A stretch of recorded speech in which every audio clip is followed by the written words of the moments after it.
Hello, my name is Micah Grant. I'm a student at CWI and am enrolled in an Education 202 class right now, observing Mrs. Anderson at Columbia High School. And she does secondary education mathematics emphasis, so I studied a few mathematics classes. I'm here recording this video today to answer some questions that some of my peers in Education 202 have asked. My first question that I will address today will be, what are some creative activities that the teacher used to teach a lesson? I really enjoyed this because I had two activities that I really enjoyed watching. And the first one was during a lecture, she actually turned on some music. The first song was YMCA. The second song was Disco Fever. And she would distinguish end behaviors of graphs, whether it was a positive, whether it was a even or an odd power that was the highest. Then it determined whether it was a YMCA with arms up, and whether or not it was Disco Fever with arms squiggly, being squiggles. The other lesson that I saw that I thought was pretty nice was a actual scientific, it was an actual lab that they did where they calculated the flow rate of water as it emptied out of a cup with a hole in the bottom, and they would time it and stop and start the water. It was really fun. I thought it was great to see the students getting so engaged in that one. Second question that we have is by Brienne Gabber.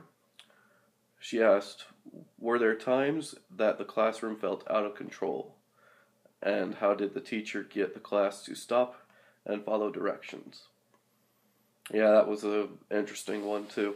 I got the luxury, no, not the luxury, but the luckiness, unluckiness, whatever you want to call it, of observing the day before spring break started. Yeah, that was a fun day, especially the last period. They just wouldn't shut up. Just not at all, just couldn't stop talking. So it was actually kind of ironic that day because I was sitting there watching that class, the last period of the day, and all of a sudden I stopped and thought, dang, these guys are getting a little out of control. I think I would be saying something right about now. And as soon as I finished that sentence in my mind, she speaks up and starts telling them to calm down. It was really funny. And so she just said that they needed to keep it down to a dull roar. It really wasn't anything in particular, but just general, just quiet down kind of stuff. And that she knew it was the day, or that spring break was about to happen, and that they were all excited, but that they needed to focus on the math for another half an hour or so. And I just thought it was really funny that they kind of quieted down for a little while, and then it kind of got back up in terms of volume again, but it wasn't back to where it was before when she asked them to quiet down. So it really didn't take much. She has a lot of control over those classes. It's kind of amazing. Okay, so the third question was by Betty Reynolds, and asks, how did the teacher you observe interact with the administration and other teachers in the school? Well, that's a good question too. Thank you, Betty. My teacher, it was really cool. She had quite a few friends, it seemed, inside the school. Definitely got together with a couple of the science teachers and stuff, and really liked to chat with them quite a bit. There was one time it was Pi Day, or the day before Pi Day, one of those two. And so we were celebrating and everything, and somebody in the calculus class brought cupcakes. And oh man, they were scrumptious. But it was really nice to see Mrs. Anderson grabbed one and put it off to the side and said that she was going to offer it to Miss Grotice, the science teacher that was just right down the hall. I mean, kitty corner just right there adjacent.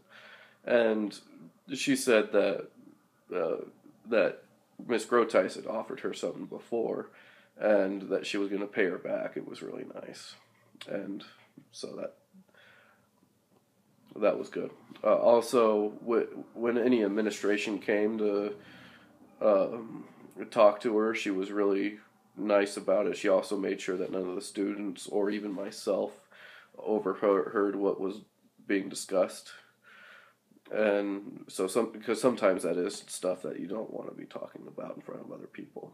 So no, she had a very good relationship with the administration and the other teachers. She was also talking to some of the teachers on one of her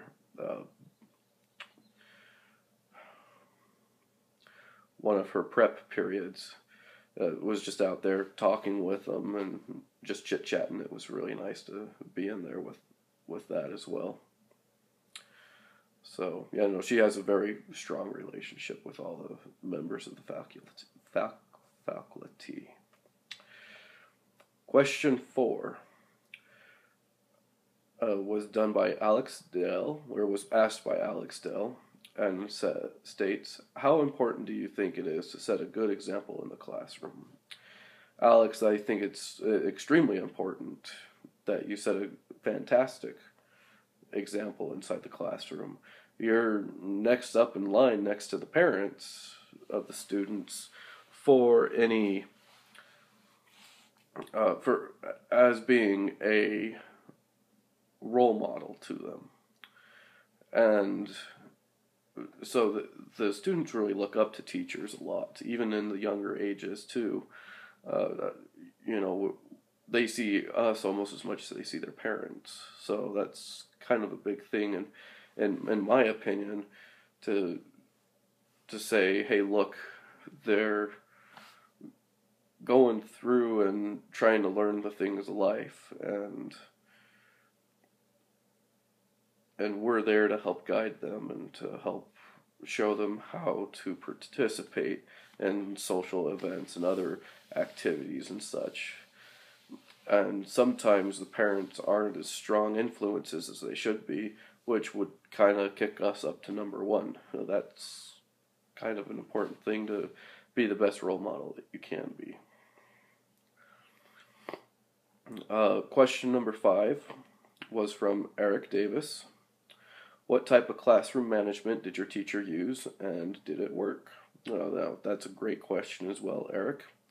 I find that my teacher Mrs. Anderson had a very special way of running her class.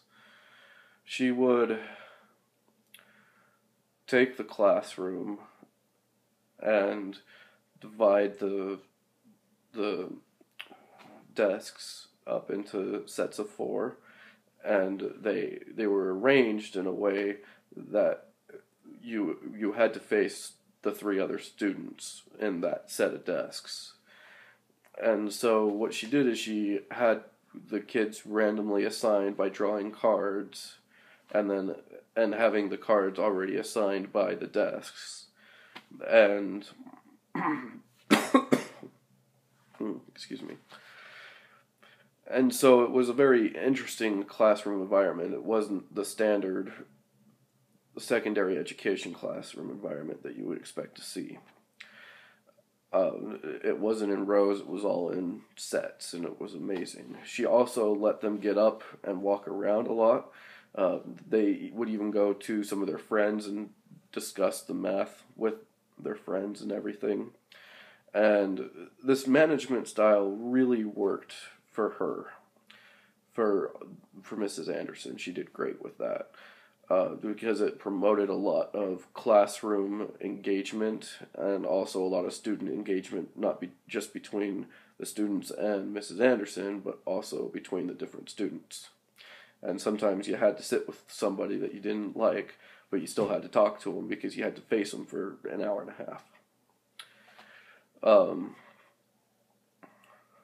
This is something that I would suggest to use on secondary education, like sophomores and higher. She didn't have any freshmen in her class, and so that was kind of a big thing to make sure. Freshmen can't do that kind of a setup, and neither can anybody younger than a freshman, in my opinion, either. So, make sure that you're using your classroom management that fits the appropriate age and style that you need it to. Also, the last question, question number 6, I had to do 6 because I just found all of them so good to answer. And this was also asked by Eric Davis. He asks, what kind of technology did the classroom have, and what kind of programs were used? Now, this is a very important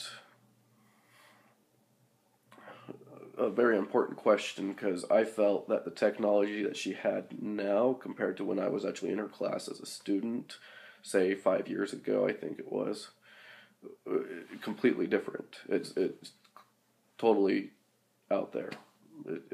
I'm shocked. I thought I'd expect to see all the same stuff, and no, it's all different now. She uses a projector that's been mounted to the ceiling, kind of like the ones that we have at CWI. And she has it plugged in by a computer that she brought in and got authorization from all the IT department and all that fun stuff. And has kind of like a tablet-like thing, but instead of a tablet, it looks like a clipboard. And it's not doesn't have an electronic screen. It's just a clipboard, has lines on it, and you can write on it, kind of deal. And so she hooked that tablet up to the computer, and it was a wireless tablet, so it went through the Wi-Fi and would connect to the computer that way. And it was amazing. She would use Microsoft PowerPoint, and she could actually write inside the slides while she was using it. And so she would have she would have the regular notes, and then she would have the handwritten notes in there. Then she would save both the handwritten and the typed out notes after she was done writing them all down, so that way she had them for later if she ever needed to show a student or anything like that. It was amazing. I really thought it was fantastic how well that tablet worked, and she would be able to sit inside the class setting and be amongst the students and be able to lecture amongst sitting inside the students' area. And so it kind of helped make a good personal connection between the teacher and the students, and I thought that was great to see. So, yeah, that's wonderful. So those are the 6 questions that I answered for Education 202. I really had a great time observing Mrs. Anderson. She had a way with the students that was different from the way I would actually manage them myself, but I would definitely consider some of her styles because they were wonderful to see and great to observe. Thank you for watching this video.